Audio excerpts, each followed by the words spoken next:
Ici Lorraine craque pour l'émission Sur ma route, sur Moselle TV et Vosges Télévisions. Ici, votre radio de proximité en Lorraine.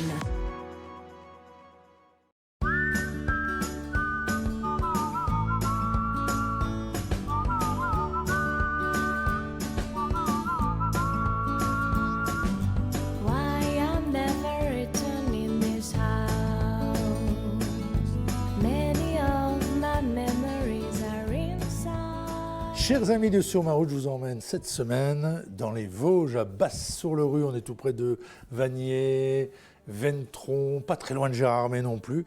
Mon invité, c'est Francis Cuny. C'est un sculpteur absolument génial. Alors avant d'être sculpteur, il était bûcheron. Et puis il y a eu un concours, enfin il va nous raconter tout ça. Il est devenu bûcheron. Là, on est dans une des petites pièces de son univers. Vous voyez, là, c'est la deuxième étape. Il dessine d'abord.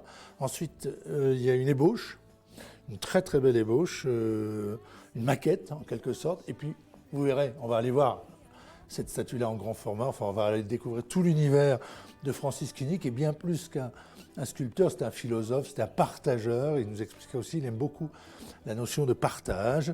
Et puis, on ira aussi rencontrer sa compagne qui est tout près. Enfin, voilà. On est ici, à Basse-sur-le-Rue, cette semaine. On est au Paradis, où on n'est pas très loin, vous allez voir. A tout de suite, je rejoins mon invité.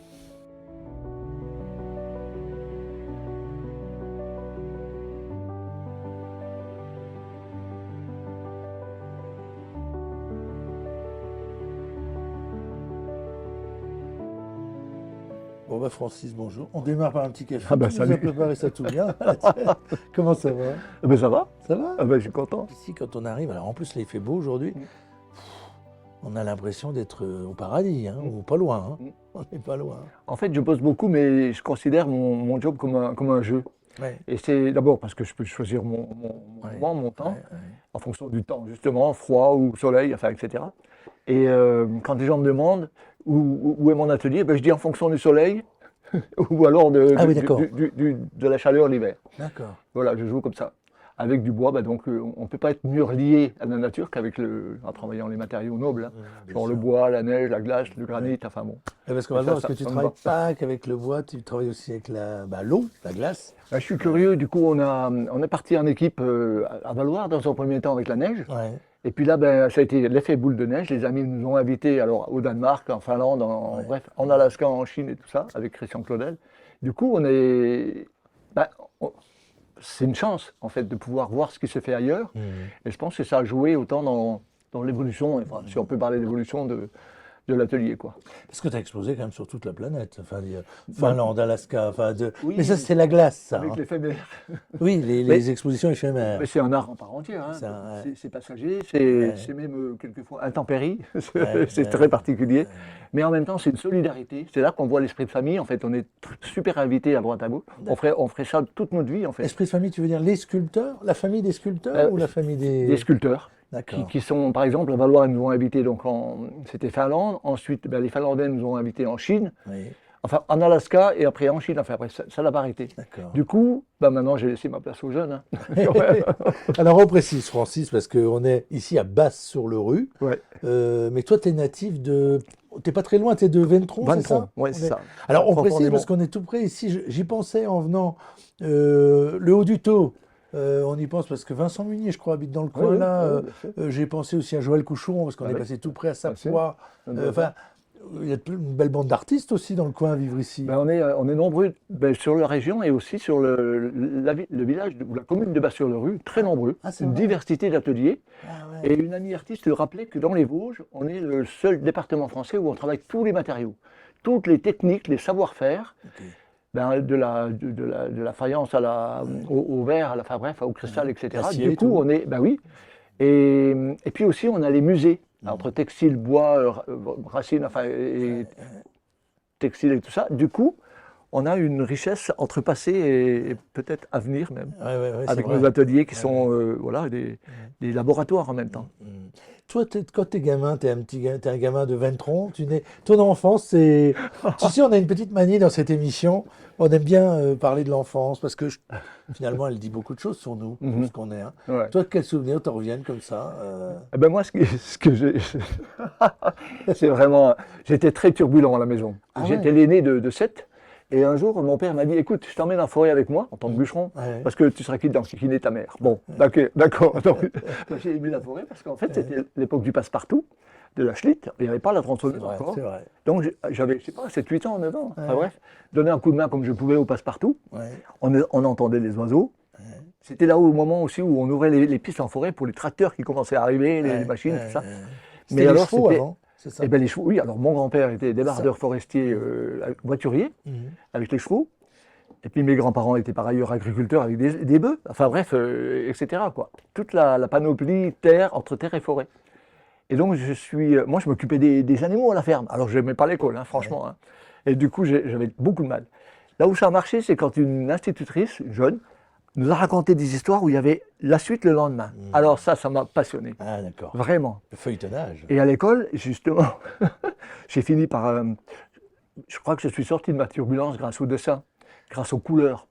Un jour, j'ai essayé de dessiner, puis mes parents me disent, bon, on a juste des crayons de papier, mais on n'a pas de crayons de couleur vraiment, quoi. C'était vraiment une période vraiment un peu difficile, quoi. Et notre voisine Nicole est descendue avec toute sa panoplie de couleurs. Elle était la génération d'avant. Et là, ils m'ont dit, mes parents, mais oh là là, nous on parlait de maison de correction, mais je crois que là, on a gagné. C'est les couleurs qui vont sortir de qui vont apporter la joie de vivre, quoi, du coup. Et à l'école, alors justement, on développait un atelier de gravure, c'était la méthode Freinet. Oui, bien sûr. Et là, donc, le dessin, la gravure, la communication avec le petit livre scolaire, la coopérative, les moyens, enfin tout ça, puis le partage. Et bien là, je continue avec une petite école à Tchefos, à garder, enfin ça fait 5-6 ans, à garder cette petite pratique de la gravure avec les gamins. Ils illustrent la première page de leur livre scolaire.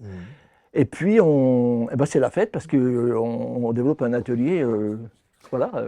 Donc finalement, ton père, quand il t'emmène en forêt, parce que tu es quand même un peu turbulent, il trouve le truc là, Oui. c'est ça? Oui. Il trouve le truc. J'ai peut-être trouvé le truc de turbulent aussi. Oui, alors dis-moi, parce qu'ensuite on va aller un peu se balader chez toi si tu veux bien. Ah oui. Ce Josse, Hein? c'est toi, c'est une de tes premières sculptures, ça Josse. C'est le gamin, mais c'est le gamin turbulent, facétieux, c'est quoi ce Josse? C'est qui? En fait, il est parti de l'idée de la poire. C'est vraiment le fruit que je préfère. D'accord. Il se dandine un peu comme un canard Ouais. et il a une bouille un peu genre le clown avec son Ouais, nez rouge. ouais, c'est ça. Voilà, il n'a pas besoin d'expression de visage en fait. Et- Mais tu sais, justement, il y a un clown professionnel qui est venu un jour, il m'a dit, écoute, ce petit bonhomme, il fait ce que tu n'oses pas faire dans la vie. Donc c'est un peu comme un relais. Et du coup, alors c'était la période des filles. Alors, tu sais, quand on raconte des histoires pour que les enfants s'endorment, c'est des fois le père qui dort avant les enfants, mais un jour, mes filles me demandent, mais dis donc, ce petit bonhomme que tu nous racontes, ce petit lutin de la forêt, tu pourrais nous le dessiner? Alors, immanquablement, tu pourrais nous le sculpter aussi. Alors, du coup, voilà, ça a mené ça.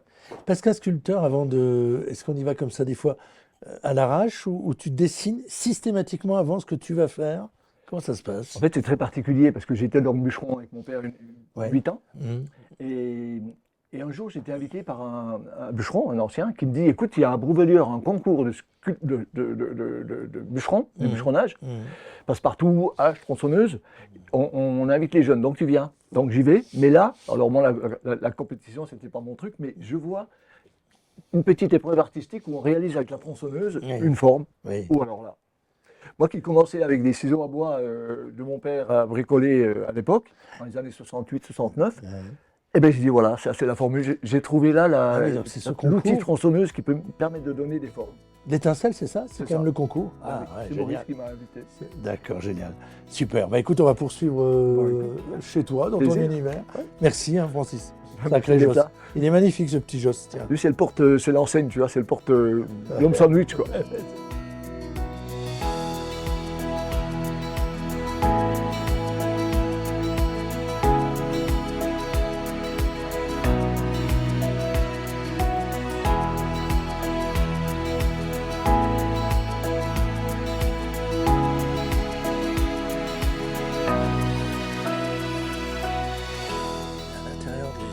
C'est vraiment, il y a un charme là, vraiment. Non mais regarde, c'est typique ça. Parce que l'usine dans les Vosges, c'est une tradition. On disait tout à l'heure avant de démarrer, là, on disait, même les usines ont des racines ici quand même, dans les Vosges. C'était une dynamique, un mouvement, une énergie. Alors ici, ça fonctionnait avec l'eau, forcément.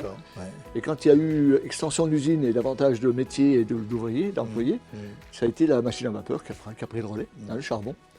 Et du coup, je ne sais pas trop les dates, mais enfin, peu importe l'évolution. Du coup, maintenant, la turbine, l'eau continue toujours à produire de l'électricité pour une force électrique, quoi. Production électrique. Et alors, les bâtiments étaient disponibles, étaient à vendre dans les années 80. Personne n'en voulait depuis 15 ans parce que abandonné à cause de la mérule. Et avec Brigitte, à l'époque, on a donc pris option, parce qu'il y avait besoin d'espace pour la sculpture, plutôt que de construire un grand lieu dont on n'avait pas les moyens. C'était de remettre en valeur ce lieu abandonné et puis de trouver une formule pour la fameuse mérule. Et la mérule, on a réussi. On a fait un truc de fou. On a invité les pompiers, une méga manœuvre un dimanche matin, un dimanche toute la journée d'ailleurs. On a brûlé tout ce qui était resté on pouvait pas, comment on appelle ça, on pouvait pas laisser gagner du terrain ici. Ça bouge tout, hein. Ça mange tout. Ça mange tout. Je pourrais vous montrer, mais ça. Et du coup, on a trouvé la formule et on a petit à petit reconstruit quelque chose qui était le rêve d'un atelier, d'accueillir des amis en stage ou en formation, etc. Chouette, hein. Et voilà, puis d'en faire un lieu vivant plutôt que de le laisser dépérir. On a réussi ça. Tu parlais de stages, d'ateliers, etc. C'est-à-dire que tu apprends aussi, tu transmets aussi cette façon comment on dit, de sculpter. On apprend à sculpter. C'est une façon de partager ce qu'on a. Les anciens partageaient des techniques qu'ils avaient mis au point. Et du coup, moi, je suis un peu dans cette idée de transmettre, justement. Une grande valeur ici, c'est l'expérience. Et l'expérience, pour la sculpture, alors moi, ce que j'aime, c'est par exemple tous les bois qui ont été sinistrés. On parlait des séquoias tout à l'heure. Tous les arbres tombés en 2000.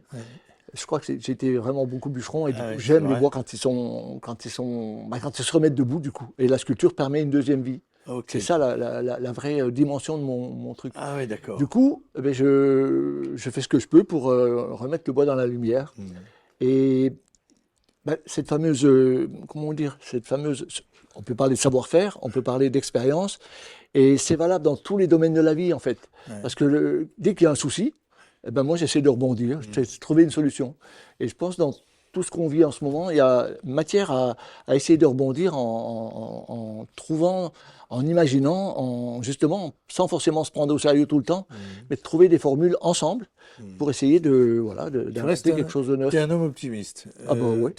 Quand tu vois, parce que tu as été bûcheron d'abord, donc tu connais la forêt par cœur, puis l'état de la forêt aujourd'hui, on dit qu'elle est... Alors, on a du mal à avoir des chiffres précis, mais on dit quand même qu'elle est abîmée, qu'elle est essoufflée, qu'on réfléchit, l'ONF réfléchit à de nouvelles espèces, etc. Ça te met dans quel état tout ça, de voir cette forêt Francis Allais disait, lui, que la forêt était un tiers abîmée en France, etc., soumise, voilà. Du coup, il faut faire quelque chose, mais en même temps... Moi, ce que je fais à mon niveau, c'est justement, alors les gros arbres, par exemple. Admettons justement ces grands séquoias qui passent pas, qui peuvent pas faire des planches. Justement, la sculpture permet de diviser les volumes et de pouvoir les remettre debout, de pouvoir les transporter. Sinon, alors quand je suis arrivé en Limousin, les agriculteurs, il y avait un séquoia au Mât, donc du côté au nord de Limoges, qui me dit, écoute, avant que tu arrives, on faisait me dire une pelleteuse, un grand trou, et puis on enterrait les arbres trop gros dedans. Si tu veux leur redonner du sens et un peu de vie, on va te donner un coup de main. Et ça a été un travail d'équipe. On parlait de la neige et de la glace, c'est la même chose, c'est une solidarité. Oui, d'accord. Et en fait, c'est le jeu de la nature, en fait, grandeur nature. C'est vraiment dans l'idée du partage. Vraiment. Et d'une nouvelle vie. C'est impressionnant quand même la base d'un séquoia, c'est ça? C'est ce qu'on voit là. Ça, c'est le tronc d'un gros, du gros justement du côté de Touron, au nord de Limoges, qui était... j'ai travaillé 1 an. Mais on en a dans les Vosges du séquoia, il y en a du séquoia. Il y en a dans les Vosges, ceux qui sont debout devant la maison. D'accord, ils viennent des Vosges. Oui, d'accord. Parce qu'à l'origine, c'est américain, non? Oui, ils sont du nord d'Amérique, oui. D'accord, c'est des Indiens. Ils ont été introduits en France grâce à un arboretum du côté de Limoges, justement. Ok, d'accord. Où les porcelainiers ont planté les arbres dans leur propriété. Ok. à l'époque. On est bien. Ils là. ont fait ici pareil. On est bien, Francis. On reste très bien. On va poursuivre C'est génial. dans ton univers. On va faire un tour là. Et Je puis, te suis à moi. Hein, alors, on a vu du grandeur nature, maintenant on peut passer aux maquettes si tu veux. Ah ouais, on y va. Ça va? Ah ouais, On ouais. y va comme ça. Là, on est bien. Super. Allez.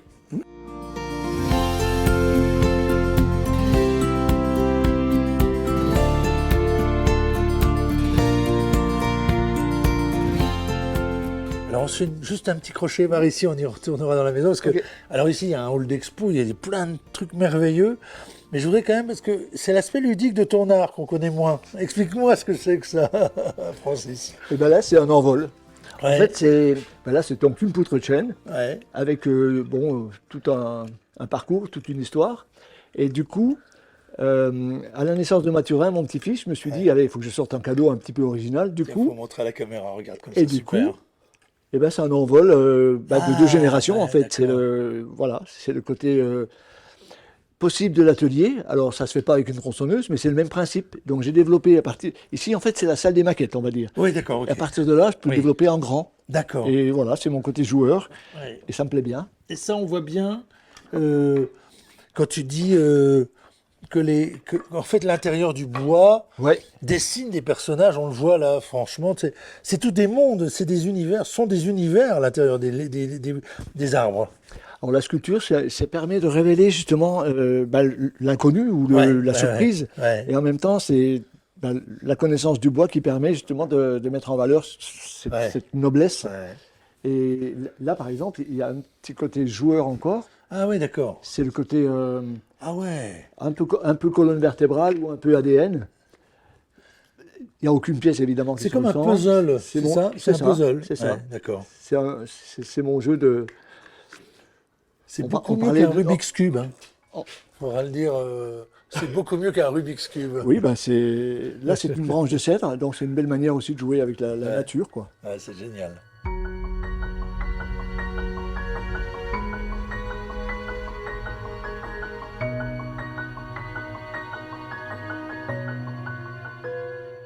Là, on est à l'intérieur de la maison, qui est au cœur, un peu, qui est près de l'usine. Mais c'était quoi ici? C'était la propriété du patron? Ah, La c'est maison ça de maître, comme on dit. Ah, la maison Le de petit maître. château. Donc c'est ça, j'étais pas loin. Ah oui. Et alors, aujourd'hui, t'en as fait un espace de visite, d'atelier, c'est quoi exactement? En fait, la maison a été sinistrée par la foudre en 2008, donc elle a brûlé. Ouais. Et là, on a reconstruit. Et du coup, au départ, j'ai commencé à sécher du bois, qui Ouais. est devenu sculpture et est devenu exposition et lieu d'accueil, de visite et de partage. Du coup, on parlait tout à l'heure des arbres qu'on remet debout Ouais, avec la ouais, sculpture. ouais, ouais. C'est ça. Ici, c'est essayer de rebondir après les sinistres, en l'occurrence. Et puis de jouer la vie qui repart Ouais. comme au printemps. Je pense que on parlait d'expérience, c'est presque une manière de vivre, quoi. Enfin, moi, j'aime ça. C'est le côté ne pas laisser tomber, jamais. C'est un peu le phénomène de la sculpture des Paris. Oui, On oui, tient oui, la oui. planète à bout de bras et on Oui. ne laisse pas tomber, surtout. Ouais. C'est on parlait de jeu, avancer ensemble en solidarité et trouver des solutions. Voilà, ça me plaît. Oui, c'est ce que je veux dire, c'est ce qu'on ressent tout de suite, c'est-à-dire que c'est le bon docteur Francis Cuny n'est pas que sculpteur, c'est aussi un philosophe. Il a vraiment une philosophie de la vie.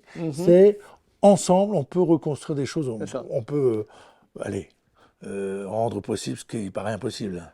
Par exemple, en ce moment, on a besoin d'une réconciliation et des personnages de couleurs qui s'assemblent dans tous les sens. ouais. C'est une figure simple. Ouais. J'ai inventé en 2001 Ouais. pour fêter la loi des associations à but non lucratif. D'accord. Et du coup, je me suis rendu compte que c'est un peu comme un carrefour avec cette petite tête. Ouais.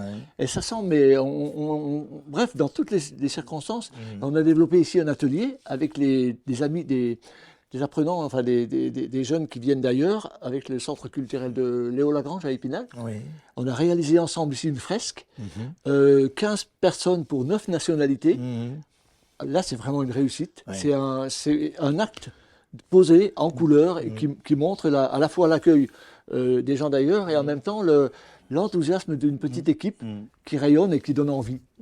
Super. Ben, Donc c'est ça. ici, visite, atelier, je dis les choses bien, c'est comme ça qu'il faut dire ou pas? C'est ça, on peut dire partage, on peut Partage. dire transmission aussi. Transmission, d'accord. Et les amis viennent. Alors, ils viennent moins une semaine comme autrefois. Et ils viennent par petites bribes de 2-3 jours, ça peut être le week-end et tout. Donc là, on va essayer, pour le printemps, de proposer deux dates, 2 semaines où les gens viennent à tempérament, comme ils veulent. À la fois, il y a une belle liberté, et il y a ici tout ce qu'il faut pour justement trouver une formule pour faire jouer ses mains. Et peut-être imaginer justement, trouver une part de réponse à c'est Jacques Brel qui disait « Je vous souhaite des rêves à n'en plus finir et l'envie furieuse d'en réaliser quelques-uns ». Bah oui. Et ben voilà, on en est là, quoi. Moi, c'est Jacques Brel, superbe, c'est bien. C'est donc un lieu c'est très loin de l'artiste enfermé dans son atelier, c'est un lieu très, très, très, très ouvert. Je voudrais quand même qu'on dise un mot, on a parlé beaucoup de bois, on a un petit peu parlé de glace tout à l'heure, tu as exposé en Finlande, je crois, à Alaska, etc. Il y a le granit aussi. Parce qu'on oublie de le dire souvent, on dit les Vosges, c'est le grès rose des Vosges, c'est le granit, c'est un pays de granit. Ici c'est la période granit, enfin toute la région granit, la montagne. Et tu sculptes sur du granit? Je ne sculpte pas régulièrement, mais on a développé ensemble avec le département le rond-point, le carrefour de Saulsure, qui s'appelle Le Bœuf. Oui. À l'époque, donc, je propose un dessin et finalement, je crois que c'était Braun, donc qui était... Ah, tu étais maire de Cornimont? Ah oui, bien sûr. Voilà, oui. était médecin, du coup, et puis sénateur et tout ça. Il me dit, mais c'est à Saussure que ça va se passer, il va y avoir une inauguration dans 3 semaines. Le dessin, c'est bien, mais une maquette, ce serait mieux. Ouais. Et c'est là. Alors justement, le fait de travailler, de développer des projets pour la neige et la glace, on proposait des maquettes pour les jurys. Et moi, j'avais une petite expérience. J'ai réalisé au 20e ce fameux rond-point du Carrefour.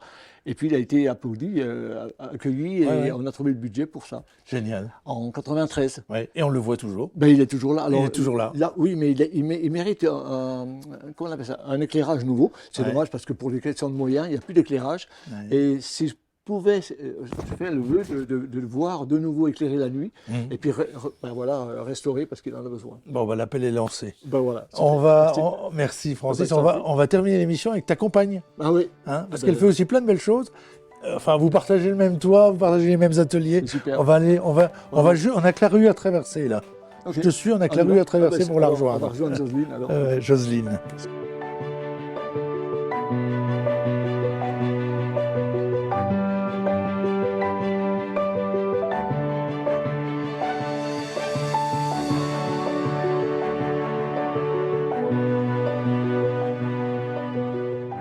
Bonjour, chère Jocelyne. Voilà, ça y est, on vous rejoint. Vous êtes la compagne donc, de Francis. On vient un petit peu dans votre univers, mais enfin, vous êtes abrités dans les mêmes endroits. Ouais, Francis, vous travaillez ensemble. Ouais. Ouais. Un mot déjà, en fait, votre métier, c'est coach de vie, c'est ça, comme ça on dit? Oui, c'est ça. Ça englobe la fonction de coach aussi. Sur différents domaines, en fait. Mais ça veut dire que les gens viennent ici ou vous allez à domicile? Comment ça se passe? Non, les gens viennent ici, ou alors j'ai un lieu où je peux les recevoir à Gérardmer. Ah oui, parce que c'est vraiment... Bon, cela dit, ici, ça fait du bien de venir ici, déjà. Ouais, c'est déjà une guérison. Hein. Oui. Non, mais tout à fait. Tout à fait, les gens le disent. C'est déjà une guérison. Et puis alors, vous écrivez, enfin, vous faites plein de choses. Il faut qu'on parle aussi des livres de Francis, parce qu'ils sont là. L'histoire d'Abel, c'est ça? Oui. Ça, on va le montrer à la caméra. C'est mon premier roman. C'est votre premier roman, c'est ça? Tout à fait. Et en quelques mots, quelle est l'envie à un moment de se dire je sors de mon métier et j'écris? Alors ça, en fait, ça s'est passé bizarrement. J'ai toujours écrit depuis toute petite, j'écris toujours. Mais c'est un soir chez une amie, elle m'a tiré les cartes, elle m'a dit on va voir ta mission de vie. Et en fait, la carte disait que j'étais auteur. Et je me suis dit, à ma date anniversaire, je commence à écrire tous les jours, régulièrement. Donc, je suis née fin juillet. Et le 6 février, l'histoire d'Abel arrive. Okay. Et après, ça s'est déroulé, quoi. Donc, c'est ça, l'histoire d'Abel chez Hello Édition. Et puis, alors, je vois, vous faites d'autres choses. Vous faites du texte sur des illustrations d'une artiste génomoise, c'est ça? Exactement, Dom Garcia.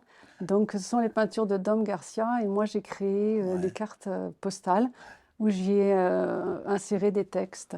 Mais c'est superbe. Hein. Elles sont belles. Et les textes, et les cartes, le dessin, c'est Dom Garcia, c'est ça? C'est ça. On la signale aussi, parce que c'est bien sûr, c'est très chouette ce qu'elle fait. Elle est aussi l'illustratrice du livre. Et elle est l'illustratrice du livre, voilà, et de mes jeux aussi. Donc je fais des jeux. Alors oui, les jeux, c'est ça? C'est-à-dire, c'est quoi? C'est des jeux, c'est pas... des jeux de cartes, en fait. C'est des jeux de... donc il y en a un, c'est aujourd'hui Invitation à ralentir. Donc c'est pour les familles.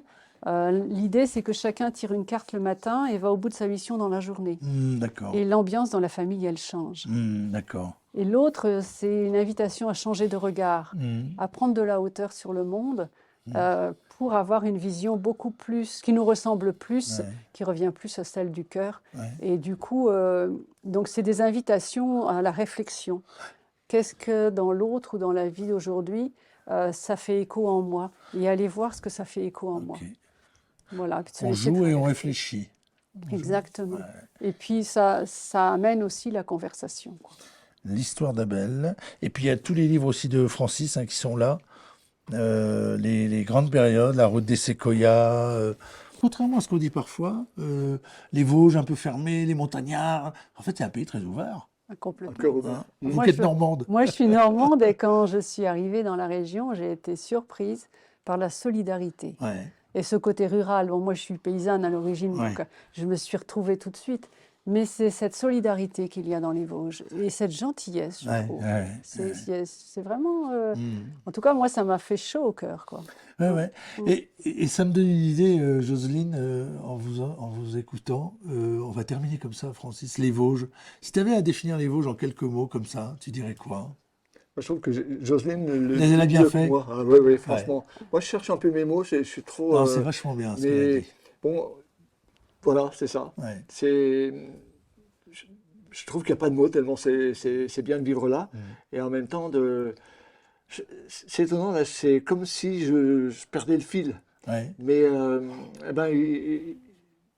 tu nous as dit tellement de belles choses intéressantes. Avant, on a vraiment fait un voyage. Oui, c'est ça. Alors, sur un tout petit espace, mais un voyage merveilleux avec toi, parce que tu es quand même un voyageur. Hein. Voilà. C'était un voyageur. C'est ça ma réponse, en fait, c'est le terrain. C'est le terrain. Le discours, je ne sais pas faire. En fait. Et puis aussi, très bien. Et puis Jocelyne a bien résumé les choses sur les Vosges. Tu vois, on a besoin des Normands. Et curieusement, j'ai remarqué qu'on avait des dictons qui étaient similaires en Normandie et ici. J'ai trouvé ça drôle. Puis, moi, j'adore votre alcool de pomme. Oui, ça, je comprends. Merci, Francis. Plaisir. Hein. Merci, Jocelyne. Je vous en prie, merci. À bientôt. Génial. Merci, chers amis.